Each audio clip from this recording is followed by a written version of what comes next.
In John 10:30, Jesus says, "I and the Father are one." And I think that this is one of the most misinterpreted and misunderstood verses in all of Scripture. This verse has been used to support the idea that Jesus alone is exclusively God.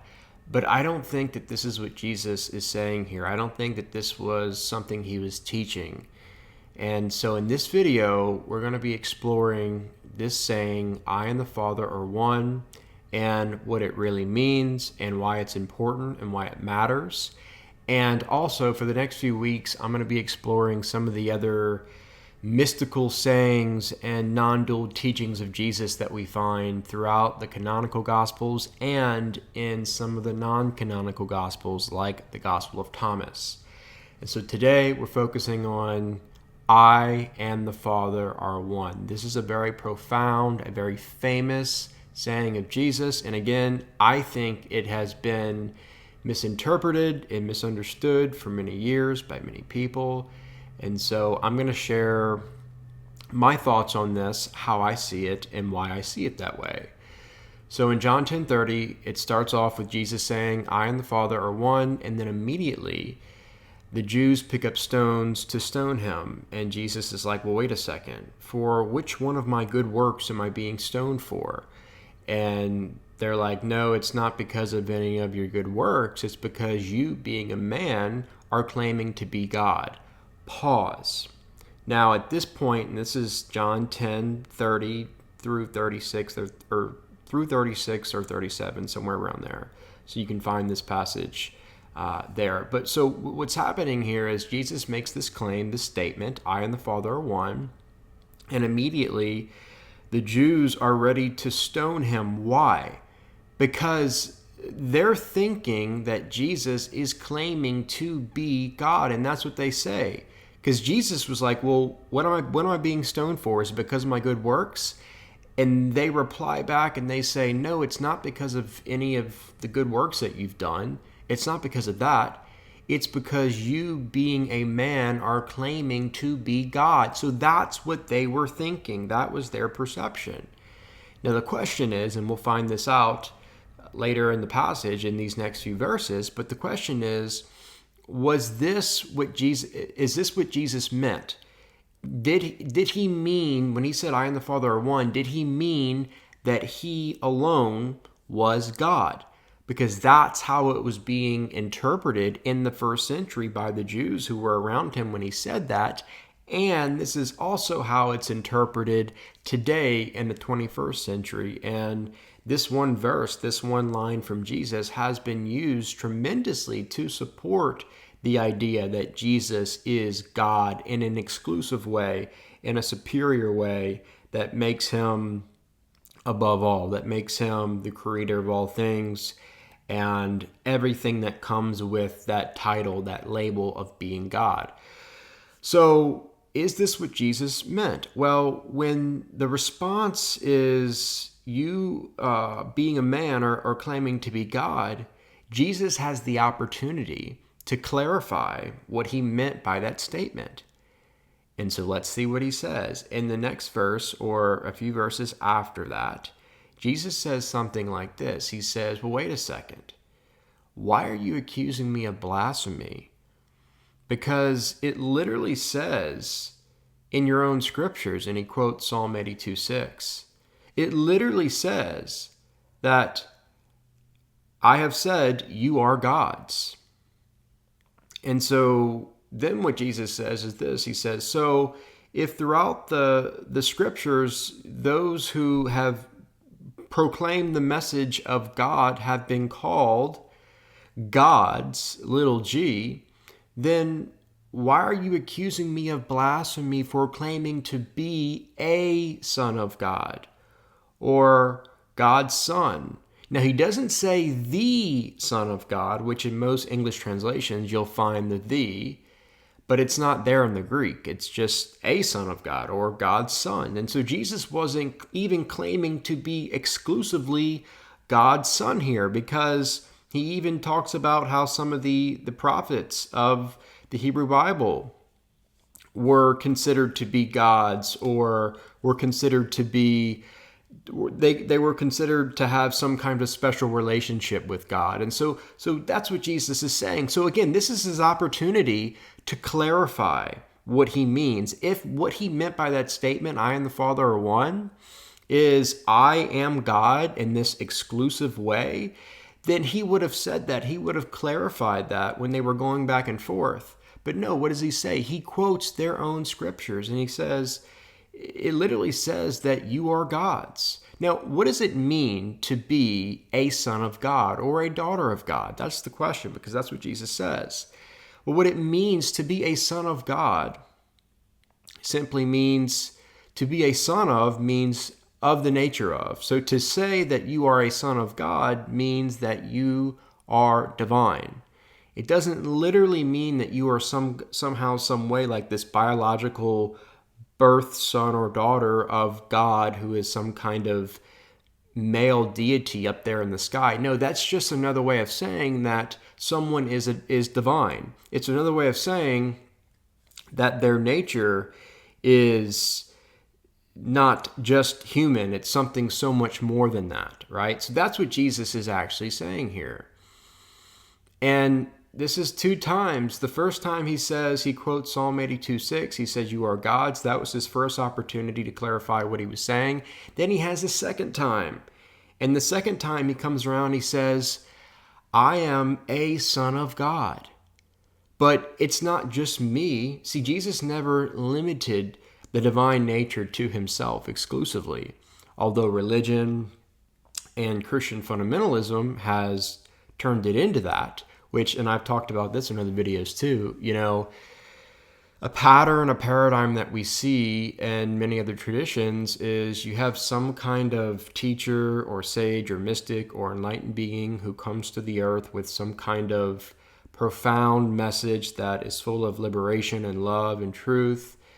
They present their message, it's beyond their time, and there's always this pattern of some receive it, but the majority typically reject it at first. But then this person becomes someone that starts a movement from their disciples, from their followers, and then years after this person lives on the earth, the followers of that person end up corrupting the message or twisting the message or coming up with different ideas about what that person actually said. And then a religion gets started in that person's name, and the religion has absolutely nothing to do with what that person really taught, what they stood for, and all of that stuff. And so I think that this is what happened with Jesus. And again, this is something that we find in other traditions, and I don't think Christianity is the one religion where this has never happened. And it's not hard to do this search if you go back and if you actually study the teachings of Jesus and then you compare them with what's being taught in mainstream Christianity today, in the mainstream church from the pulpit, you'll find a major difference. You'll find two different messages, two different gospels, right? So anyways, going back to John 10, Jesus has multiple opportunities to really clear up what he's saying and what he's not saying. He could have said, no, this is what I'm actually saying. When I make this statement that I and the Father are one, what I'm saying is that I alone am God. Worship me. But that's not what he says. Again, he has many opportunities to clarify, to say what he's really saying. But what he appears to be saying, or what he appears to mean by this statement, is that his nature is divine. Now the question is, okay, is he saying that is this just for him?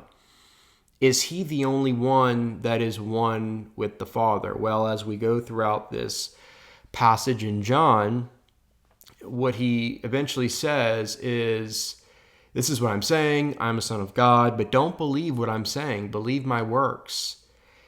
And if I do the works of the Father, then you will know that I'm in my Father and the Father is in me. And so whenever Jesus is talking about this language of I'm in my Father is in me, I think that is his way of it's almost like a stepping stone between separation consciousness and full-on unity consciousness. And so Jesus was talking to an audience who didn't really understand what Jesus was saying, and they were operating from this level of consciousness of the ego, of separation, of dualism, and they were viewing God as some kind of separate deity, some kind of mega being in the sky, up in the heavens, who was fundamentally separate from humanity. That was their view of God. That was their view of the world. Again, it was coming through this lens of the ego. Jesus, however, was coming from this consciousness of oneness. He was coming from this place of unity and no separation.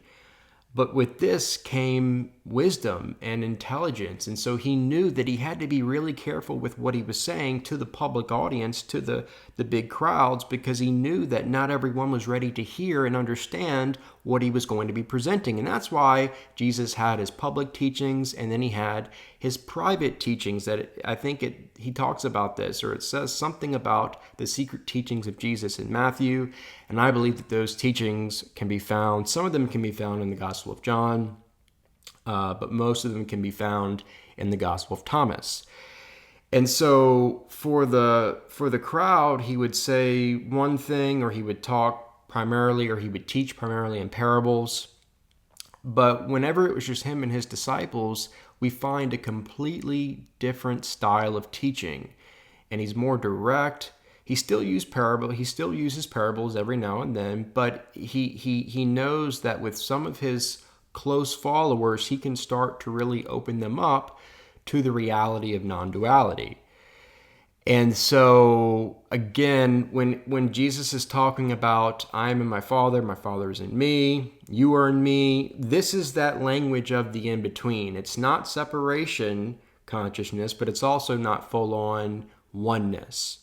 But to say that I and the Father are one, that is Jesus starting to drift off into this language of speaking directly. And I don't know, maybe at the time Jesus didn't think that this was going to be understood in the way that it was. And so obviously, if we read this passage, we find that it was interpreted the wrong way by those who were around Jesus, who heard it, who were ready to stone him for blasphemy. So again, Jesus, he had his teachings for the crowd. He had his teachings for his disciples. And then we find this in the Gospel of Thomas, where he really gets into how he alone is not the only one that's divine. Everyone is divine. And if you go within yourself, you'll find your divine nature. You'll discover your true self.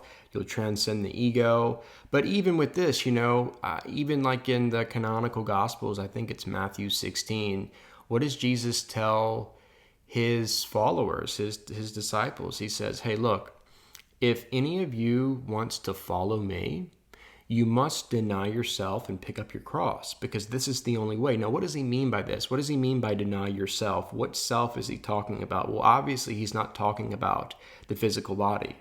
He's talking about the egoic self. He's talking about the sense of being a separate self. He's talking about dualistic consciousness. And what he's saying is, you must deny that. You must transcend that in order to move into unity consciousness, so that you can understand these teachings and these messages that go beyond the dualistic mind, and they go directly to the heart space where you can understand oneness. I think that is what Jesus was telling his disciples. And then we hear him say things like, if anyone has ears to hear, let them hear. In other words, if you can understand what I'm saying from the level of consciousness that enables you to get this message, then follow me. This is for you. But if not, maybe it's not the right time.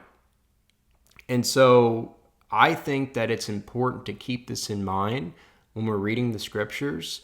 We know that Jesus was coming from this level of consciousness that was very high.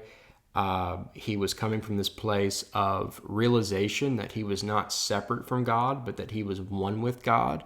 But what happens whenever a message is presented, especially to an audience that is coming out of a collective consciousness like his audience was, that was fundamentally rooted in separation and in ego, then what happens? Well, what happens is the message, the teachings get interpreted through this lens of separation, through this lens of, we could say, sin consciousness, if you don't want to say the egoic consciousness, which sin and ego, these words mean different things to different people, but essentially it's this coming from this place of separation. I think that's the best way to sum it up. It's separation consciousness, and that's how many of these things that Jesus is saying are being interpreted.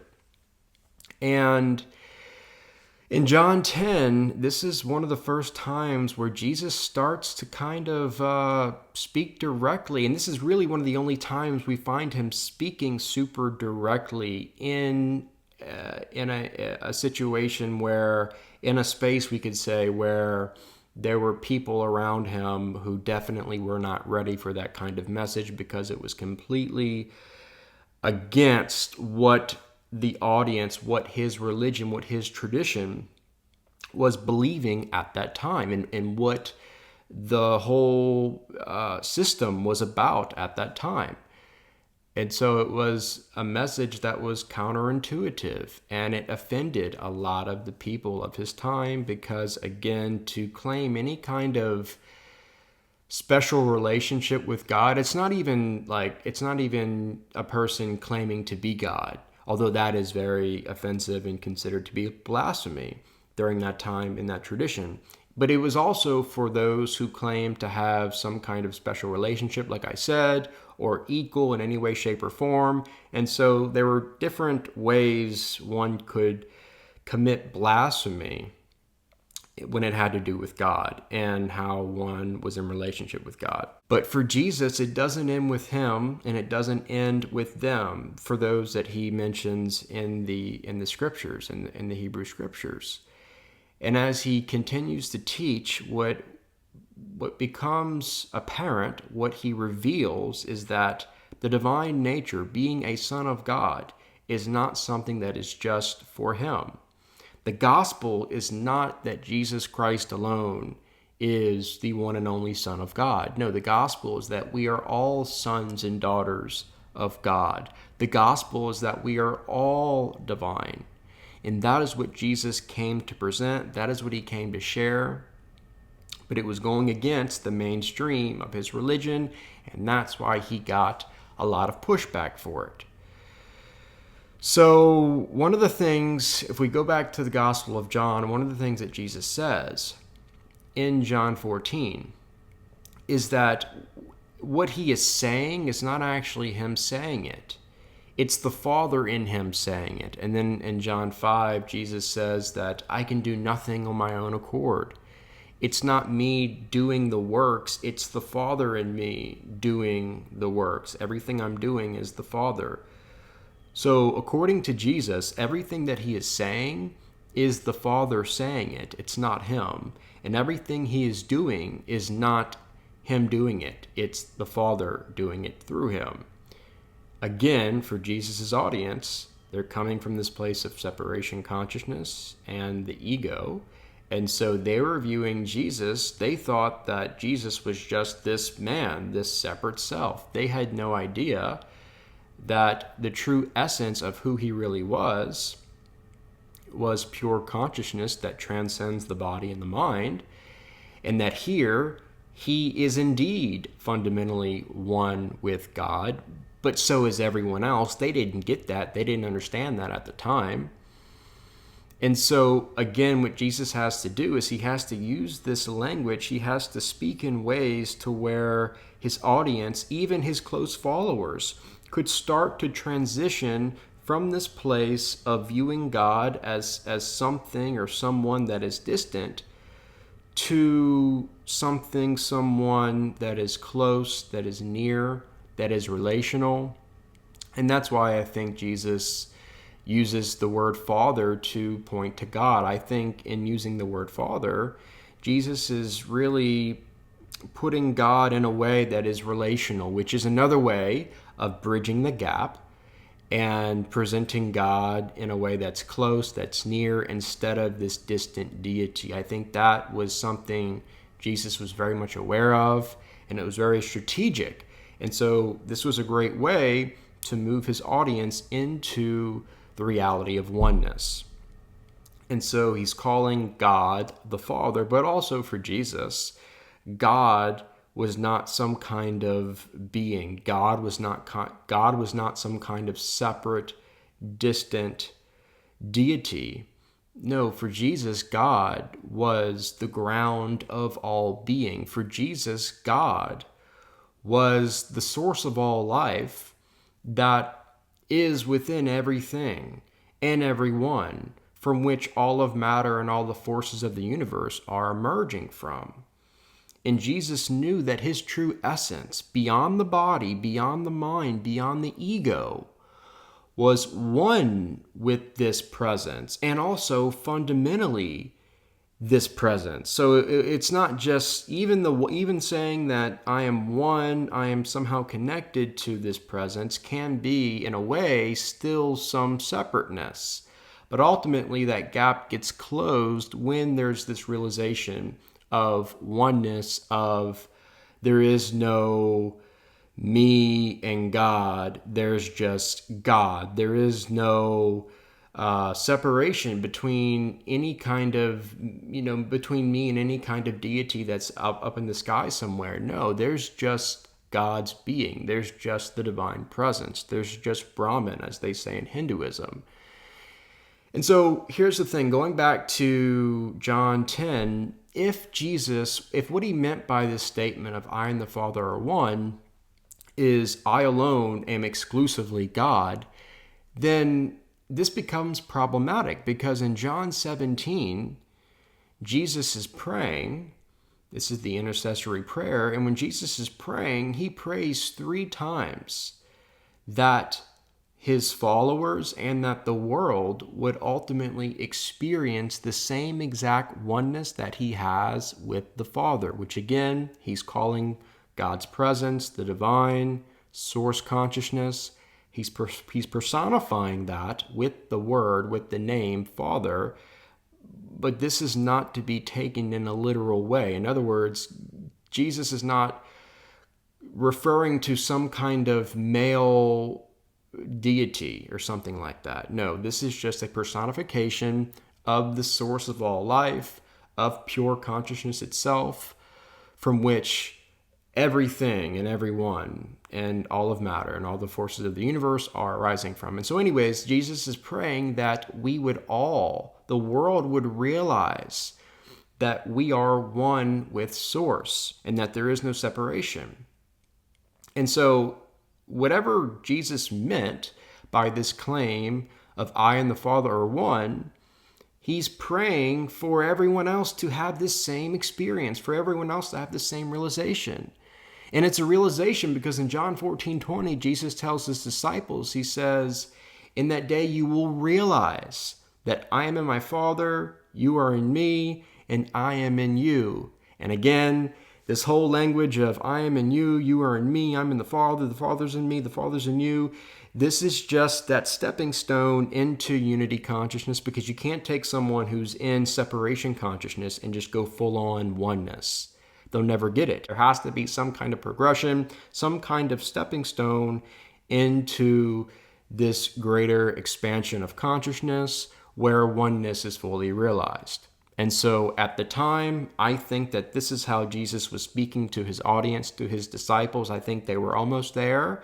They were on the journey, but they weren't ready for full-on non-duality language, right? And so this is perfectly okay. And there's even times in my life where even though I understand non-duality and oneness, and I've had the experience of oneness directly, I'll still go back to this dualistic language of God being the Father, and I'm praying to some kind of external source. I find myself slipping back into that sometimes on purpose, sometimes not on purpose, or sometimes if I'm teaching and I just feel led to frame it up a certain way, with God being some kind of external being, like I said, and there's relationship and there's some kind of conversation going on, or sometimes there is a time and a place for that. And so I think in this situation, Jesus, again, in the Gospel of John, is really focused on moving his followers, moving his disciples into the reality of oneness, but he had to use this language to really bridge the gap. And if you really think about it, like, what else could this mean? What else could the language of I am in my Father's in me, you are in me, like, he's obviously speaking to this truth of interconnectedness. He's obviously trying to reveal some kind of reality that we would know today through the lens of quantum, where we know everything is one, everything is interconnected, there is no separation. Everything is arising from this infinite field of energy or source consciousness, but this is the first century. He's using language of the first century. He's also speaking to an audience that is coming from a particular culture and tradition. And again, it's the first century. So he wasn't going to use 21st century quantum vocabulary to point to these truths of reality, these truths of oneness, right? But again, like, what else do you think that means when Jesus is saying something like, I am in you and you are in me? The way I see it is there's no other way to see it. That's what Jesus is actually trying to point to. But it is a stepping stone. It's a way for his audience, for his disciples to hear it in a way that's not too far out for them, for where they are. So they can kind of get it, they can start to digest it, and then as that happens, hopefully they'll have some kind of experience where they will come away with the realization that Jesus mentions that they can have in John 14:20. And the realization, again, is that the true self, who you really are, which is something that Jesus really goes into in the Gospel of Thomas. He really makes it from the very beginning. He talks about the importance of knowing who you really are. He says, when you know yourselves, then you will be known and you will realize that you are children of God. And again, what does this mean? To be a son of God, to be a daughter of God, simply means you are divine. So what Jesus is saying here in the Gospel of Thomas, saying 3, is that when you know who you really are, then you'll discover that your true nature is divine. But going back to John 14, Jesus is talking about, like I said earlier, the Father, source consciousness, is the one doing and saying all these things he's doing and saying. And this is really, really important. And I'm almost done, but I want to leave you with this, because for me, this is what changed everything when I was starting to revisit all these different scriptures after I walked away from Christian fundamentalism, and I was deconstructing and then reconstructing, and I was starting to see Jesus in a brand new light, in a brand new way, from this lens of non-duality, from this lens of someone who was indeed a mystic. What I discovered was Jesus says all throughout the canonical Gospels, he's always talking about it's the Father in me, or the Father's doing the works. And then there's times where he receives praise and he always deflects that praise to the Father. Or like when the rich young ruler calls him good teacher, and Jesus is like, why do you call me good? The only one that's good is God. And so what Jesus really wanted his audience to know was that he alone, the ego, the body mind, the separate self, the man, was not to be worshipped or praised or idolized or pedestalized. But this is what happens. This is what's been happening for 2,000 years now. And this is, I think, part of that pattern I was talking about, where you have someone who basically comes to the earth with a message, with a teaching that's beyond their time, and eventually, after that person dies, the followers of that person years later end up coming up with things and writing things that the person never said, and then eventually doctrines and dogmas get formed in that person's name. A religion is started, in the case of Jesus, with the Jesus movement that eventually became Christianity.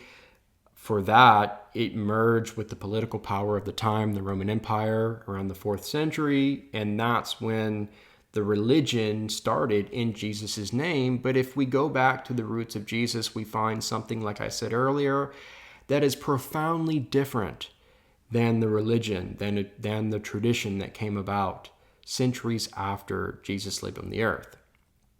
And so What Jesus actually meant by this source being in him, the Father in him doing and saying everything he is saying and doing, was that he is divine, so is everyone else. And then, like I said, he really wants his audience, he really wants his disciples to go within and discover that in the Gospel of Thomas. But this is the big thing. In John 14, right after Jesus says that it's the Father saying everything through me, it's not me saying it. And then, like I said, he's always trying to push the attention away from himself. It's not this separate being. It's not Jesus of Nazareth. It's not the man. It's God. It's source consciousness, which is not something separate from me. It's something that I am. But Jesus, he's always pushing away this pedestalization and this worship and this praise. But in John 14, right after he says it's the source in him saying everything he's saying, this is what he tells his disciples. He says that you can do the same things I am doing and greater. John 14:12. Now, if the disciples of Jesus can do the same things he is doing and greater, what does this mean? Because Jesus says that he can't do anything on his own in John 5. It's the Father that's doing everything he is doing. And again, the Father is just the divine within him. And so if he tells his disciples, hey, you can do the same things I'm doing and greater, what does this mean? Well, this has to mean that the same divine presence, the same Father that was within him, or one with him, that was doing everything he was saying and doing, is also within the disciples. And that's the only way they have the potential, the opportunity to do the same things Jesus did and even greater things. And again, I think this one verse, John 14:12, in my opinion, sums up the true good news, the true gospel, which again is not that Jesus Christ alone is God and that we should just worship him forever because we're worthless sinners and without his sacrifice we would be no, that's something that was created by religion for control, for power.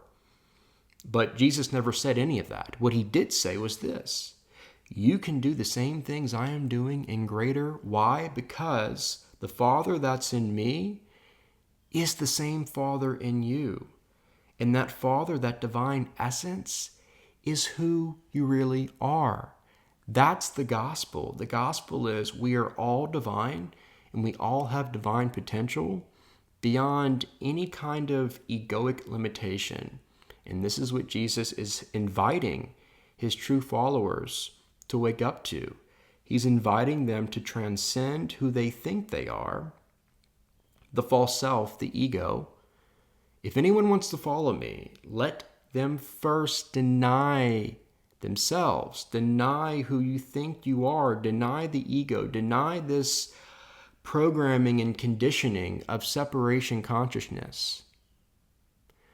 Let it go and realize who you really are. When you know yourselves, then you will be known and you will realize that you are divine. You will realize that the kingdom that you've been searching for is not out there somewhere.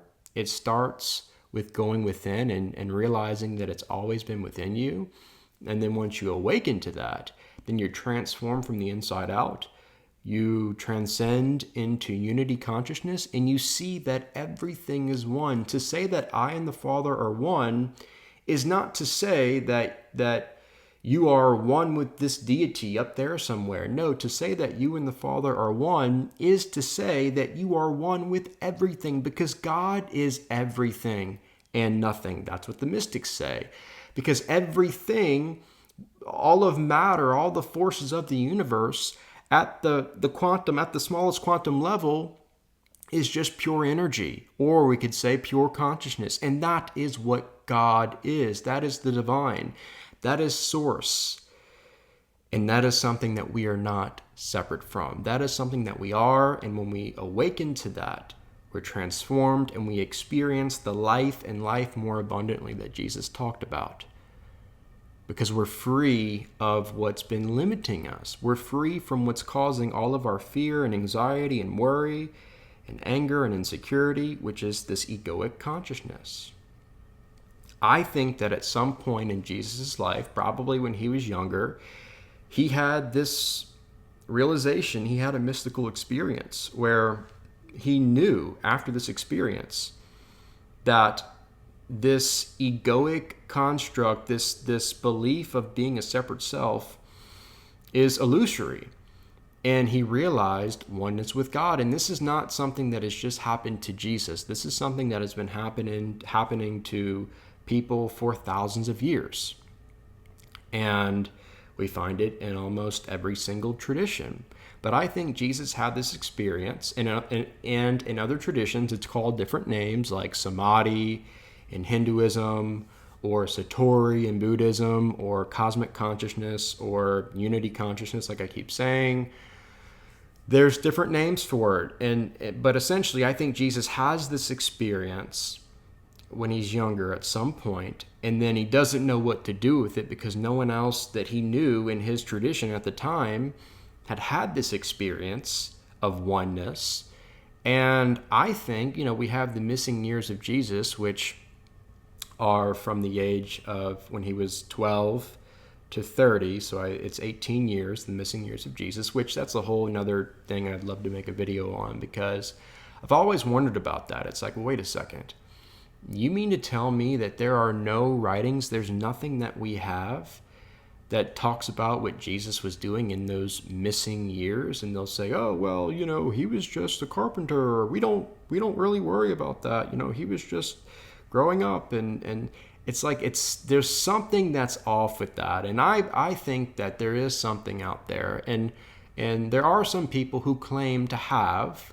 There are some traditions that have mentioned that they have writings, I guess, about Jesus traveling to different parts of the world during that time, during the quote-unquote missing years. And so I think there's a great chance that Jesus had some kind of mystical experience of oneness, and he didn't know what to do with it. There was no one in his tradition at the time that could help him understand what he experienced and what was happening in his life. And so he went to the East. He went to India. He went to Tibet, possibly, and he learned from these traditions. And we know that in the mystical branches of these traditions, in Hinduism and in Buddhism, this truth of non-duality, of oneness, is something that is very important, and it's very well known. And many people in those traditions for thousands of years have been having these experiences. And so I think he went over there to learn about what he was experiencing and to learn about the different non-dual and mystical teachings from those traditions. And then he comes back eventually after probably traveling in some other places. And again, I plan on making a video about this at some point, because this is something that I get asked a lot about. And I know many of you are curious about this, and there's been some pretty good books and some videos that have been made about it, but I have my take on it, and I think you'll find it interesting. So I do plan on making that video soon. But anyways, I think Jesus eventually comes back to his hometown, and we find these teachings of non-duality, of mysticism, all throughout the Gospels, and mostly in the non-canonical Gospels, especially the Gospel of Thomas, but we do find some of them in the canonical Gospels. And like I said, or did I say this? I don't remember. Maybe I said it in the beginning, maybe I didn't. But I do plan on talking about many of these mystical teachings of Jesus, many of these non-dual teachings of Jesus throughout the next weeks or maybe months or so. I don't know how many I'll do yet, but this is what I wanted to start with, because I think this is one of the most important non-dual sayings of Jesus that we find throughout the Gospels, and this is a great place to start. I and the Father are one. This is the essence of non-duality, pure oneness. This is something that, again, I think Jesus realized. He didn't know what to do with this experience. He went to the East. He learned from some of the greatest sages and mystics and teachers over there. And then he brought back the teachings, which he wasn't just teaching from this place of the ego, because he had the experience himself. And so I think he went over there and he was like, this is it. Like, this is exactly what I've encountered. This is exactly what I've experienced. And so it confirmed his experience. It confirmed what he knew to be true.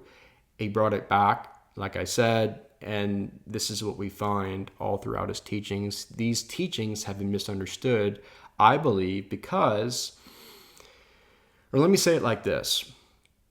When I left Christian fundamentalism, I got into Christian mysticism for a while, and then eventually that led me to studying some of the mystical traditions in Hinduism and in Buddhism.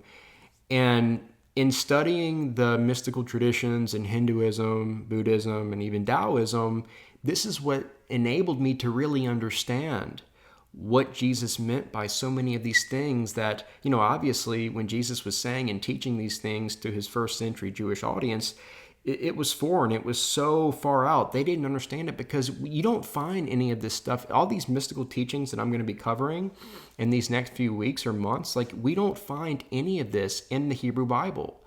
And so the question is, where did Jesus get this stuff from? Where did he learn this? And when I started studying, like I said, Hinduism and Buddhism, that is when it started to click for me. And I went back to the scriptures. I went back to these sayings and teachings of Jesus. I went to the Gospel of Thomas, and I was like, oh my goodness, this is it. This is non-duality.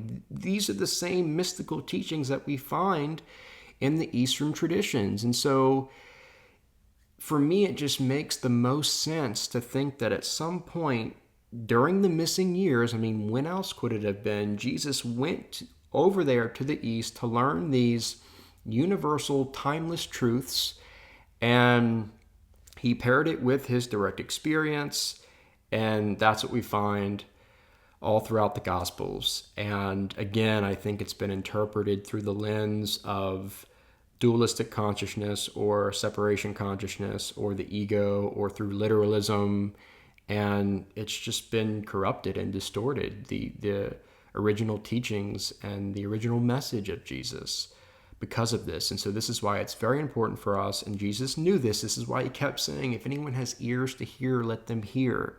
And Jesus knew that there had to be some kind of progression from the ego into oneness, into unity consciousness, before one could actually understand the truths and the richness and the reality of this profound revolutionary message that he was presenting to his people. And I think his heart was to bring his audience and the people of his time into this unity consciousness, which, it manifests in love and inclusion, justice, mercy, forgiveness, grace, peace, nonviolence, all these things that we find in the teachings of Jesus and in the life of Jesus. They are rooted in unity consciousness. They're fruit of unity consciousness.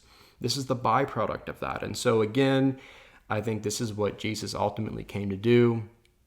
And I think it's going to be really fun for the next few weeks to explore many of these teachings, many of these non-dual sayings. I think that it will help you understand the true teachings of Jesus and how they're, like I said, they're truly timeless. And so they're very much relevant today. They don't really require any kind of dogma or any kind of doctrines or anything that has to do with what you believe in about the end times and stuff like that, because it's free of all that.